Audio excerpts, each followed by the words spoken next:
Buenos días, profe. Soy Sebastián Figueroa Valle del grupo N24.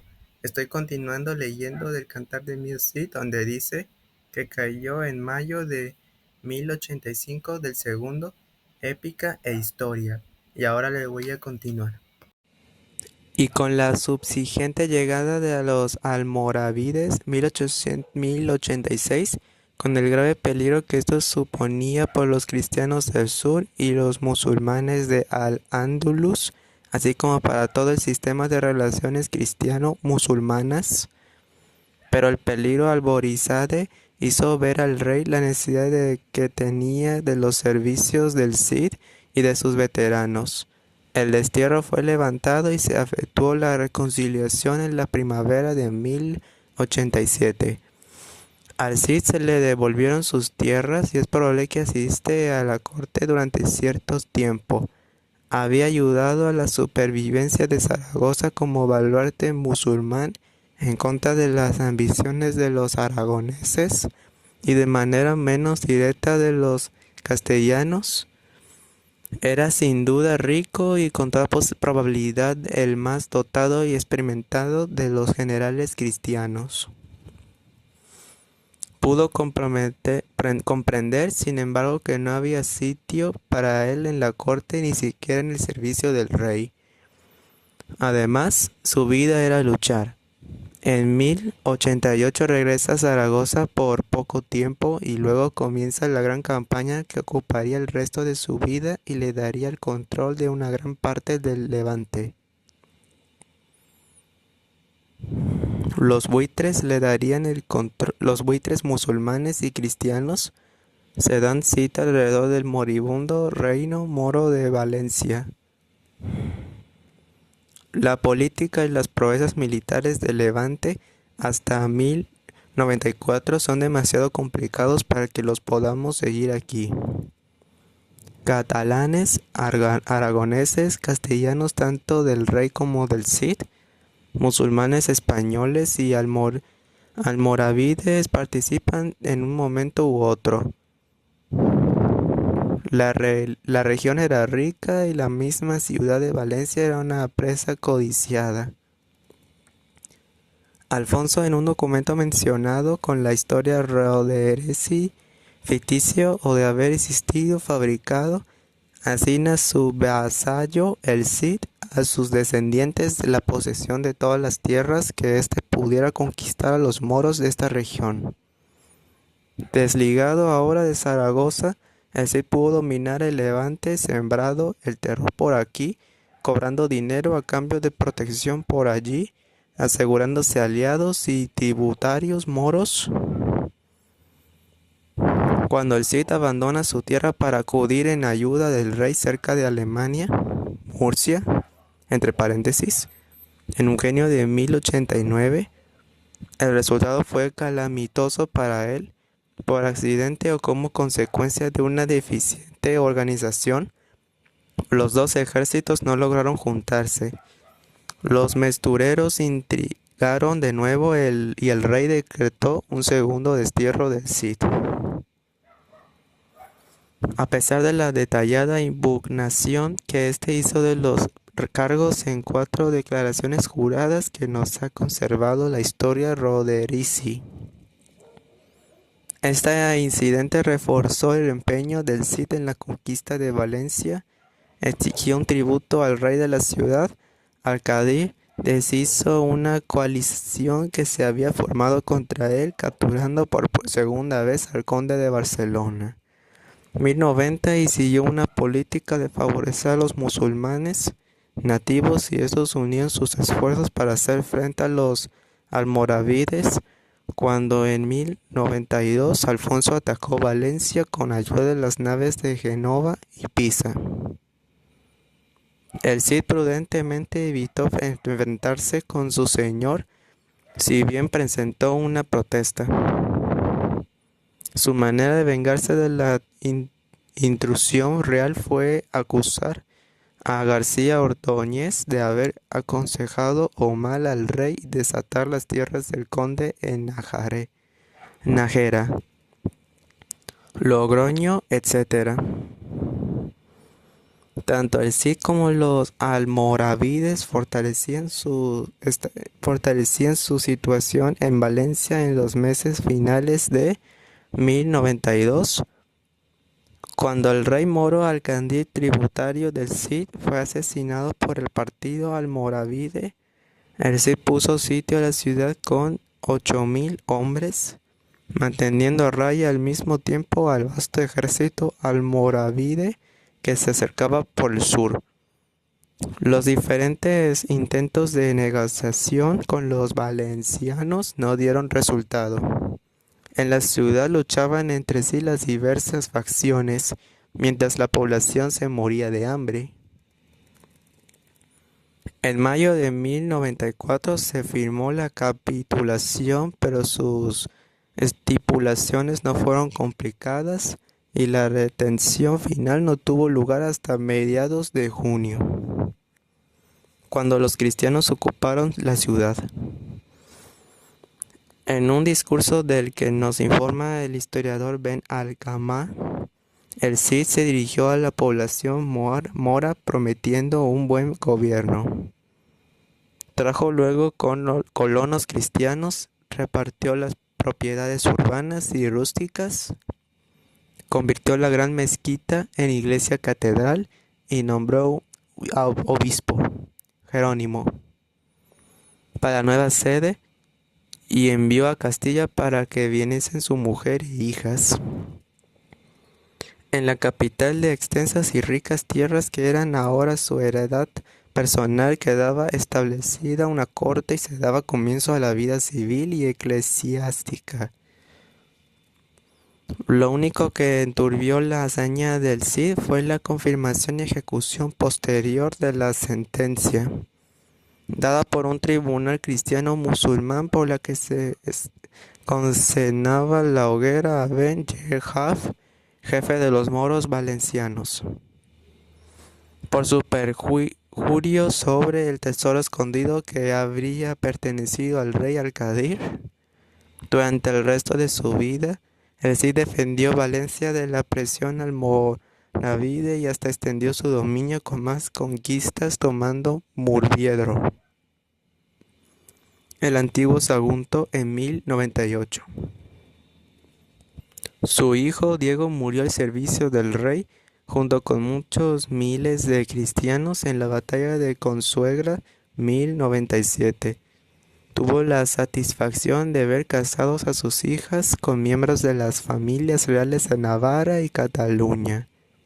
Ellas dejaron, sobre todo en Navarra, descendencia distinguidísima. Veas el apéndice 1. Cuando le llegó al héroe la última hora, medidos de 1099, debió morir satisfecho de una vida en conjunto digna y llena de actividad. En la esfera de su familia y mesnada había incrementado su riqueza y poder a un nivel muy superior al de cualquier otro noble, y lo había alcanzado partiendo de unos comienzos relativamente modestos y a pesar de grandes contratiempos. En el mapa militar de la Reconquista, aunque no siempre motivado por las razones puramente religiosas o los sentimientos patrióticos que se le vieron atribuyendo, el Cid salvó el Levante del peligro almorávide y, solo entre los generales cristianos, demostró que ese pueblo feroz no era invencible. La prueba de la singularidad del Cid en este respecto no se hizo esperar. Cuando los almorávides asedieron Valencia en 1102, Jimena y la mesnada tuvieron que pedir ayuda al rey. Este vino, pero al ver que la situación era insostenible, mandó a evacuar a todos e incendió la ciudad antes de abandonarla. Los restos del Cid fueron llevados a Cardeña, a donde regresaron Jimena y sus damas.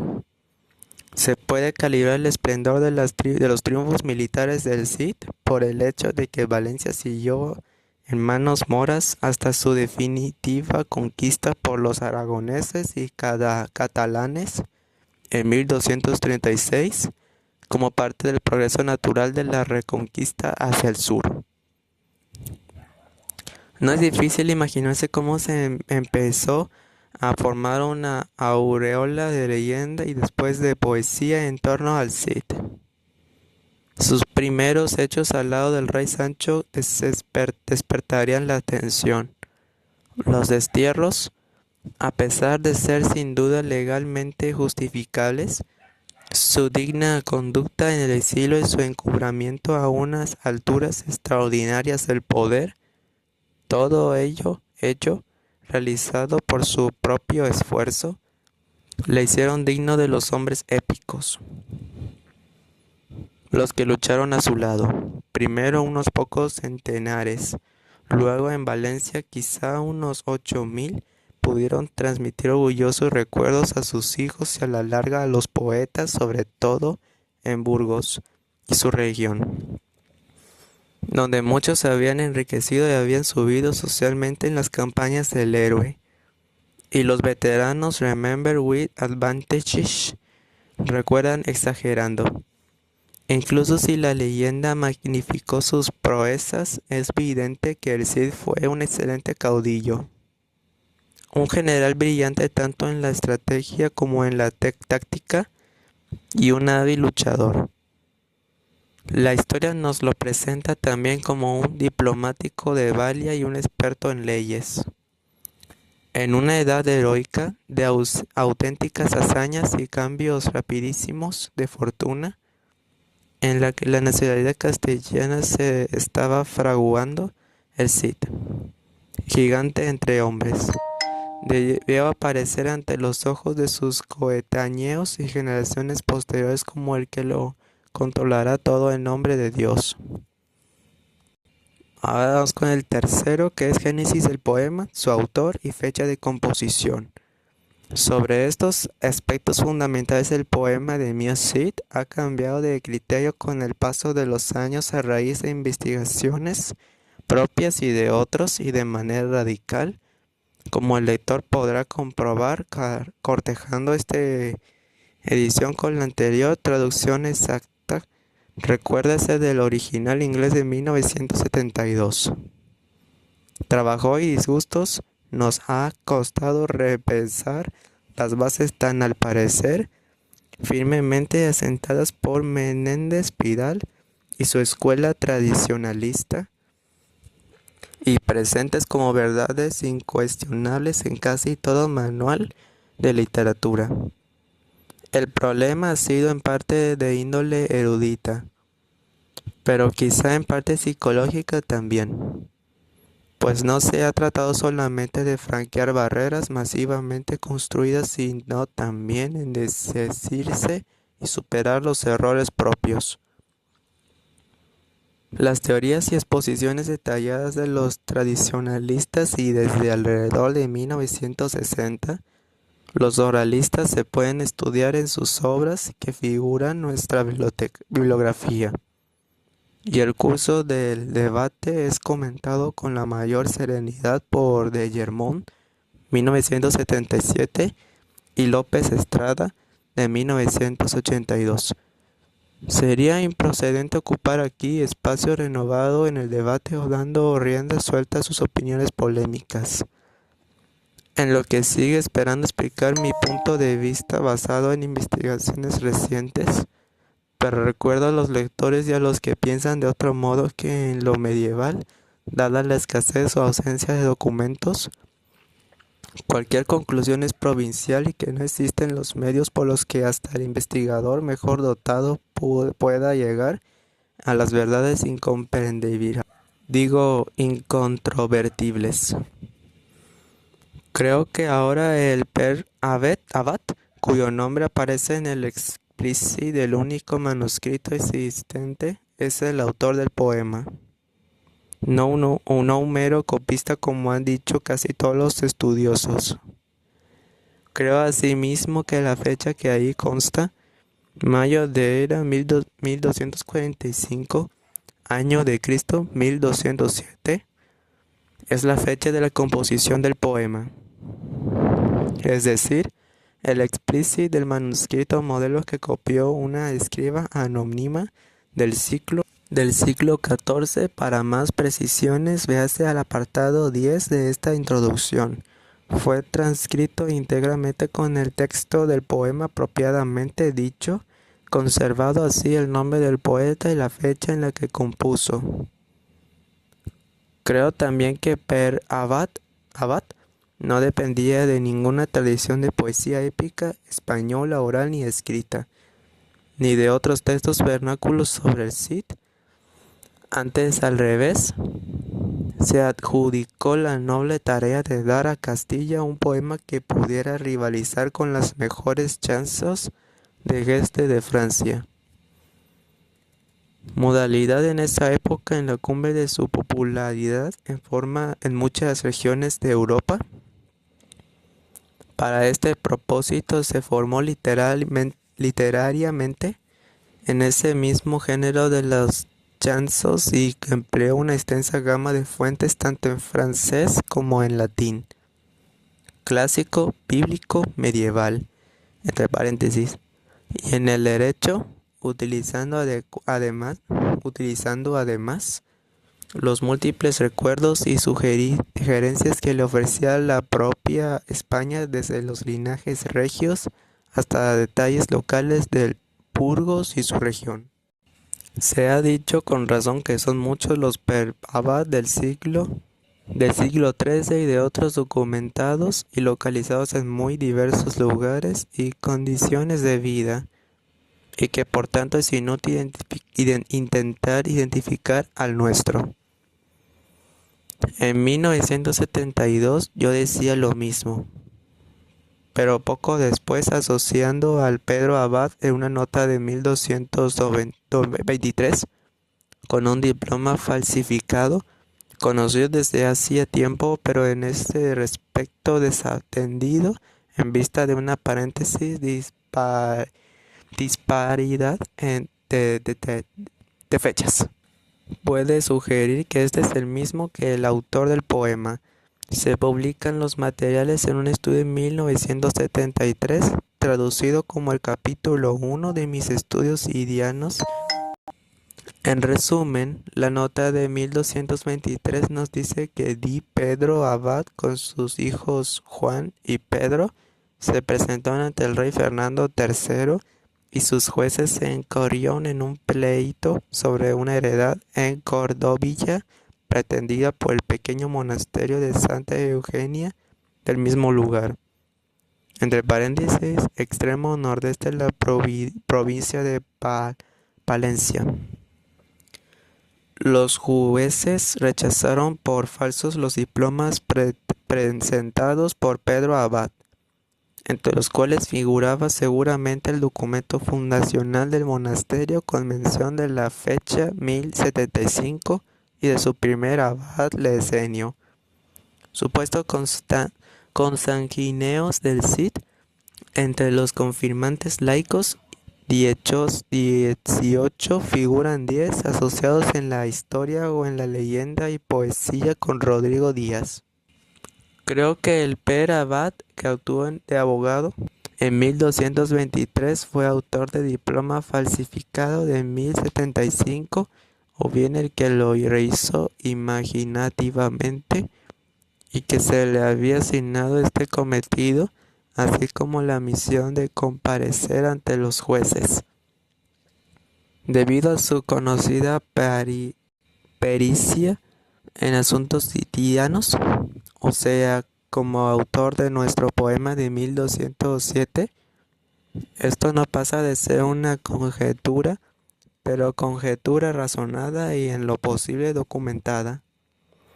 Casi todos los estudiosos han reconocido en el autor del poema a un laico, cuyo abad es apellido y no título eclesiástico. Su especial parecía en el derecho e instintos de hombre de leyes tan evidentes en el poema, véase más adelante, concuerdan con este carácter laico y con el personaje 1223. Abogado ayudado en la corte por dos hijos evidentemente legítimos y adultos, pues figuran en la nota. Un hombre con hijos adultos en 1223 habría nacido hacia 1170. Habría estudiado en los últimos años del siglo XII y se habría casado alrededor de 1200, siendo de años bastante maduros hacia 1207 para comprender el poema de Musset. Conjeturas, sí, pero conjeturas coherentes entre sí. En cuanto a la localización del autor, el Pedro Abad de 1223 no aparece vinculado con Burgos, pero el autor del poema lo creó esencialmente burgales de la ciudad o de su región. Por una parte, es lógico que el poema dedicado a enaltecer a Rodrigo Díaz, hijo predilecto de la ciudad, y a enlazar las virtudes castellanas, fuera compuesto allí.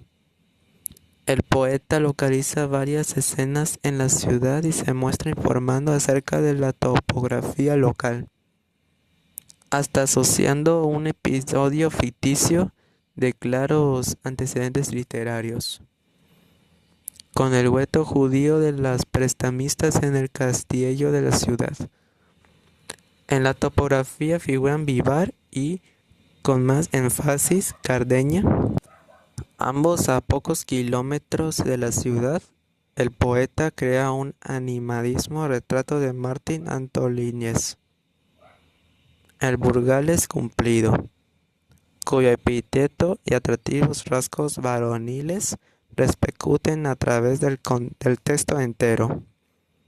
Personaje probablemente ficticio.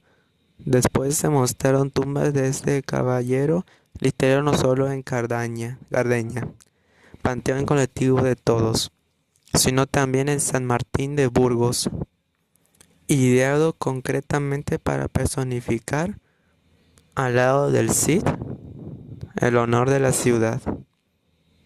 El argumento a favor de la composición en o cerca de Burgos tiene mucho más fuerza que el argumento a favor de Medinaceli aducido por Menéndez Pidal. El lugar preferente que ocupa Cardeña es parte de este escenario burgales.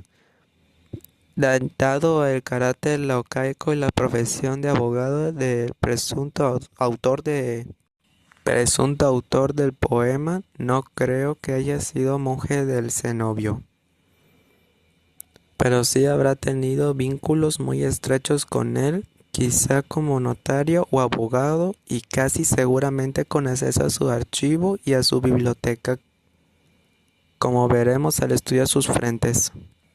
Mi argumento de 1773 sobre la autoría de Peter Abad tuvo naturalmente que justificar el empleo de escribir en el sentido no de copiar, normal en tales contextos en la época, sino de componer como autor. Pero Abad le escribió. Es seguro que tal acto se designaba después generalmente por faire, hacer, etc. Pero téngase en cuenta que nuestro autor fue, todavía según mis ideas propias, el primero, el que compuso el primer texto largo en verso en castellano, el que iniciaba todo un género, es decir, para definir en este acto tan nuevo de componer como autor en castellano, no se le imponía ninguna tradición de términos técnicos. A falta de ellos, y quizá como hombre de leyes, acudió per Abad el uso establecido, secular, de los notarios, traduciendo la palabra final de tantos diplomas, scripsi. Aceptar la fecha de 1207 del Split como fecha de la composición del poema puede parecer demasiado sencillo y hasta ingenuo. Pero hoy, de acuerdo con muchos autores, lo creo perfectamente correcto. En los años romanos del explicit no falta ninguna C como creía Menéndez Pidal, dando según él una fecha de 1307 para la copia. La crítica La crítica moderna en esto como en otros aspectos de la razón, Andrés Bello, uno de los primeros en estudiar seriamente el poema de Mio Cid, los muy diversos argumentos de los especialistas concuerdan para fechar el poema hacia 1200 o en el mismo año 1207. Russell, de 1952 y 1978, Pattison, 1967, y Ubieto Arteta, 1957-1972, Michael, 1976, etc. El estudio de Cortis sobre ciertas fórmulas narrativas imitadas del francés le llevó a fechar el poema español hacia a fines del siglo XII, y como este aspecto ha sido estudiado mucho más en años recientes, podemos afirmar que es una cuestión clave. Las chansons de geste en las que Peravat aprendió su arte y que imitó son en general el del último cuarto del siglo XII, alguna muy de principios del siglo XIII. Todo esto encuentra un fuerte apoyo en el libro reciente de La Carra, Los motivos de rivalidad genealógica, la aplicación de nuevos conceptos del derecho romano, la instancia en la riqueza del botín moro, etc. La llave, la llave a fechar el poema de un periodo algo avanzado del del reinado de Alfonso VIII de 1158 a 1214. Más concretamente podemos decir que es un aspecto importante. Al poeta escribe un ambiente de plena actualidad y a tono con el sentir público actual. Son los años en que se recuerdan vivamente los inamoradores de la derrota de Alarcos 1195 y se proyecta la gran campaña que culminará en la definitiva victoria de las Navas 1212. Ya desde 1206, Santo Domingo de Guzmán era alentado por el Papa Inocencio III para que predicara a base de una bula en este sentido. De todo lo antecedente se comprenderá que para mí el autor del poema es único. Per Abad escribió sobre el pergamino y determinó su trabajo en mayo de 1207, fechando su obra de una manera excepcional. Es decir, en comparación con otras obras del siglo XVIII, que quizás se debe también a la práctica notarial. No necesitábamos suponer una sucesión de autores ni un autor legión Pidalio, ni menos una muchedumbre de juglares analfabetos como creen los oralistas. Nuestro poeta es hombre culto, tiene amplias miras y noble ambición de creador y una clara conciencia artística.